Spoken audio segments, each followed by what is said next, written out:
देखिएगा, ये आपका थेल्स प्रमेय का विलोम है। पिछली क्लास में हमने 6.2 एक्सरसाइज के लिए थेल्स प्रमेय बताया था। थेल्स प्रमेय का विलोम क्या कहता है? यदि एक रेखा किसी त्रिभुज के दो भुजाओं को एक ही अनुपात में विभाजित करे तो वह तीसरी भुजा के समांतर होती है। यानी कि माना कि ABC एक त्रिभुज है। माना कि ABC एक त्रिभुज है। मान लिए कि ABC जो है ना एक त्रिभुज है। जैसे कि ये मान लिए कि ABC एक क्या है? त्रिभुज है। जिसमें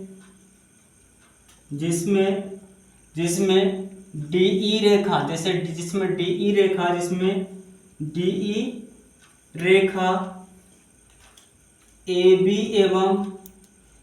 एवं AC को एक ही अनुपात में बांट रही है। एक ही अनुपात में क्या कर रही है? बांट रही है। जिसमें आपका देखिएगा ABC एक त्रिभुज है जिसमें आपका DE जो रेखा है ना एक ही अनुपात में बांट रही है। मतलब क्या है आपका AD बटे DB बराबर में आपका AE बटे EC। ये क्वेश्चन में आपका दिया गया है। तो आपका जो है ना ये दिया गया है। तो सिद्ध करना है कि ये जो BC है ना जो DE के समानांतर है, यानी कि सिद्ध करना है कि BC समानांतर क्या है आपका DE है। क्या है? तो ये आपका प्रूफ में चलेंगे। क्या चलेंगे? प्रूफ में चलेंगे। किस में चलेंगे? प्रूफ में चलेंगे। तो हम क्या करते हैं कि मान लेते हैं ना कि इस तरह से आपका ये E डैश क्या मान लेते हैं? यहाँ पर ये है तो यहाँ पर क्या मान लेते हैं? E डैश है। तो यहाँ पर थोड़ा सा प्रूफ में हम क्या करेंगे? रचना कर लेंगे। तो रचना कर लेंगे कि यदि BC समानांतर DE डैश रहे, है ना? BC समानांतर DE डैश है। अगर ये दोनों समानांतर है यानी कि BC जो है ना DE डैश का समानांतर है तो क्या हो जाएगा आपका? थेल्स प्रमेय से। किससे? थेल्स प्रमेय से। तो थेल्स प्रमेय से आपका चलेंगे तो क्या हो जाएगा आपका AD बटे DB हो जाएगा और बराबर में क्या हो जाएगा आपका AE डैश बटे क्या हो जाएगा? E डैश C हो जाएगा। इसको समीकरण 1 मानिए और इसको समीकरण 2 मानिए। समीकरण 1 एवं 2 समीकरण 1 और 2 से जब चलेंगे तो क्या हो जाएगा? देखिएगा तो AD बटे DE का मान इतना आया है और AD बटे DE का मान ये आया है। यानी कि ये दोनों जो है आपस में क्या है? बराबर है। यानी कि क्या हो जाएगा आपका 1 और 2 से चलेंगे तो AD बटे DB हो जाएगा बराबर में AE बटे EC हो जाएगा और बराबर में AE डैश बटे E डैश C हो जाएगा। यानी कहने का मतलब है कि जैसे कि BC समानांतर अगर DE डैश रहता है तो AE बटे ये हो जाता है और अगर ये तीनों AD बटे DB AE बटे EC और ये आपका बराबर हो जाता है। इसका मतलब क्या है आपका कि BC जो है ना DE के समानांतर है। यानी समीकरण 1 एवं 2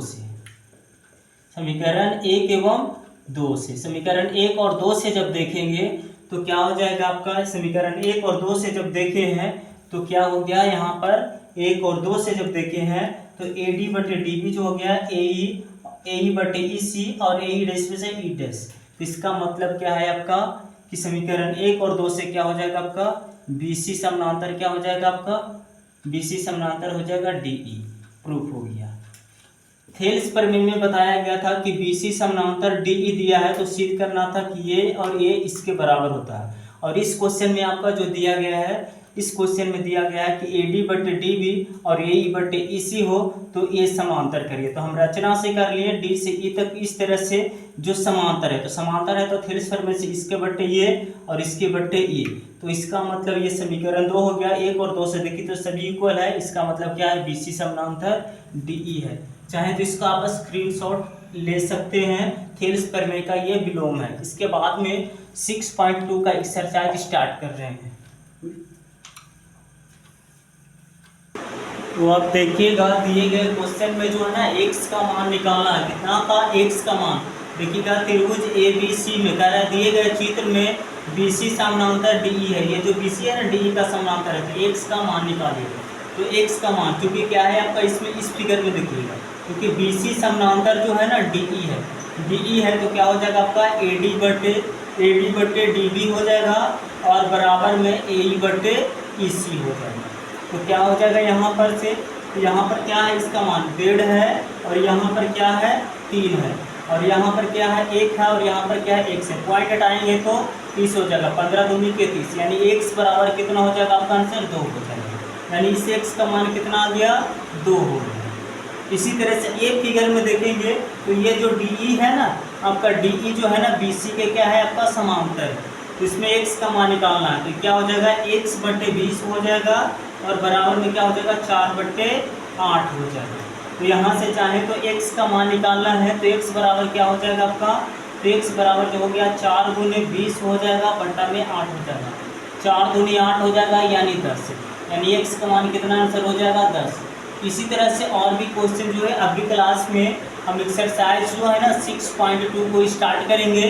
आपका ट्रायंगल का एक्सरसाइज जो है ना 6.2 यानी त्रिभुज का जो है ना 6.2 का एक्सरसाइज हम स्टार्ट करेंगे। Thank you.